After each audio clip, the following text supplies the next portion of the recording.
حضرت عمر رضی اللہ تعالیٰ عنہ کی عدالت میں ایک ایمان افروز واقعہ، امیر المؤمنین حضرت عمر رضی اللہ تعالیٰ عنہ کی عدالت میں ایک مقدمہ پیش ہوا۔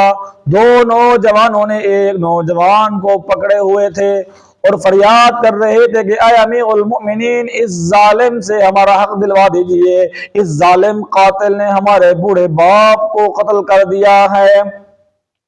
حضرت عمر رضی اللہ تعالیٰ عنہ مقدمہ سننے کے بعد اس ملزم کی طرف دیکھا اور ارشاد فرمایا، کیا تم اپنے حق میں صفائی دینا چاہتے ہو؟ تو اس ملزم نے کہا کہ واقعی یہ جرم مجھ سے صادر ہوا ہے کہ میں نے ایک زوردار پتھر مارا تھا جس سے وہ ہلاک ہو گیا ہے۔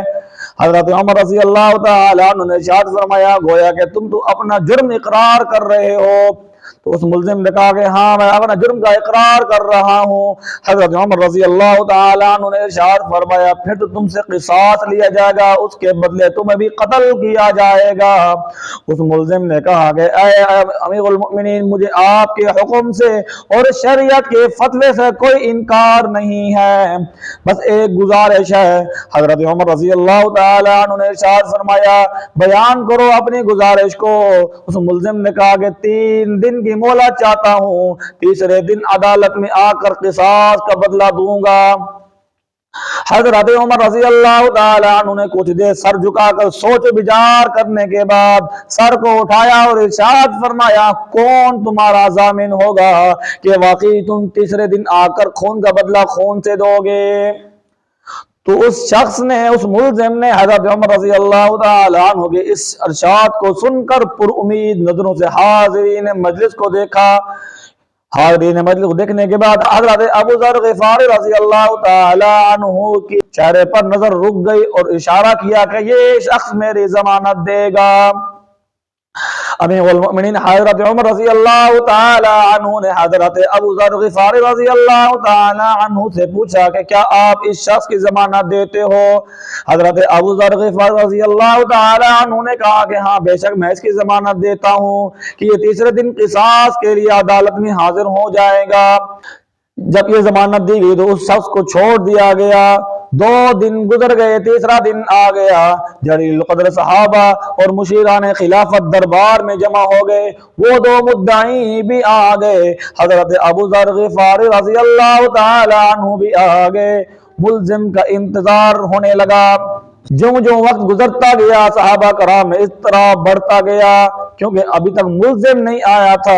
1-2 مرتبہ مدعیوں نے بھی ارشاد کیا تو انہیں یہی بتایا گیا کہ آپ ذرا ٹھہریے، انتظار کیجیے، اگر آپ کا ملزم نہ آیا تو آپ کی ضمانت کو پورا کیا جائے گا، کوئی پریشانی کی بات نہیں ہے۔ جب حاضرین مجلس پر ان پریشانی کی انتہا ہو گئی تو اچانک سے ملزم دربار میں حاضر ہوا۔ اس کا جسم پسینے سے شرابور تھا، چہرے پر گرد جمع ہو گئی تھی اور مسلسل بھاگنے کی وجہ سے اس کی سانس پھول چکی تھی۔ اس نے آ کر سلام کیا اور عرض کیا، حق اللہ کا حکم جو ہے مجھ پر بجا لایا جائے۔ حضرت عمر رضی اللہ تعالی عنہ نے ارشاد فرمایا کہ تم 3 دن کی مہلت لے کر کہاں گئے تھے، کیا کام تھا؟ اس ملزم نے کہا کہ میں ایک امانت کو امانت والے کے ثبوت کرنے گیا تھا۔ واقعہ یوں ہے کہ میرا ایک چھوٹا بھائی ہے، والد فوت ہو گیا ہے۔ والد کے فوت ہونے سے پہلے اس نے مجھے کچھ سونا دیا تھا میرے چھوٹے بھائی کے لیے، اور وصیت کی تھی کہ جب تمہارا چھوٹا بھائی بڑا ہو جائے یہ سونا اس کو دے دینا۔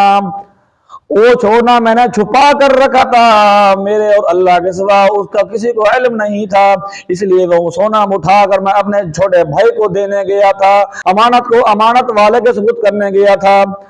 اس کے بعد امیر المؤمنین حضرت عمر رضی اللہ تعالیٰ عنہ نے حضرت ابو ذر غفاری رضی اللہ تعالیٰ عنہ سے پوچھا کہ آپ نے اس کی ضمانت کیوں دی تھی؟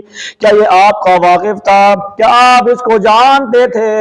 حضرت ابو ذر غفاری رضی اللہ تعالیٰ عنہ نے ارشاد فرمایا، میں اس کو نہیں جانتا تھا، نہ مجھے پتا ہے یہ کہاں رہتا ہے، بس جب اس نے حاضرین مجلس پر پر امید نظروں سے دیکھا اور مجھے دیکھا تو میرے دل میں خیال آیا اگر آج اس کی ضمانت نہ دوں تو کل قیامت کے دن اللہ رب العزت کے سامنے شرمندہ نہ ہونا پڑے کہ اتنے بڑے مجمع میں بھی کوئی ایک شخص ضامن نہ بن سکا، اس لیے میں نے اس کی ضمانت دے دی، حالانکہ مجھے پتہ نہیں ہے یہ کہاں رہتا ہے، نہ میں اس کو جانتا ہوں نہ یہ میرا واقف ہے، بس میں نے اس کی ظاہری شرافت دیکھ کر مجھے یقین آ گیا کہ یہ شخص وعدے کا پکا ہے، اس لیے میں نے اس کی ضمانت دے دی۔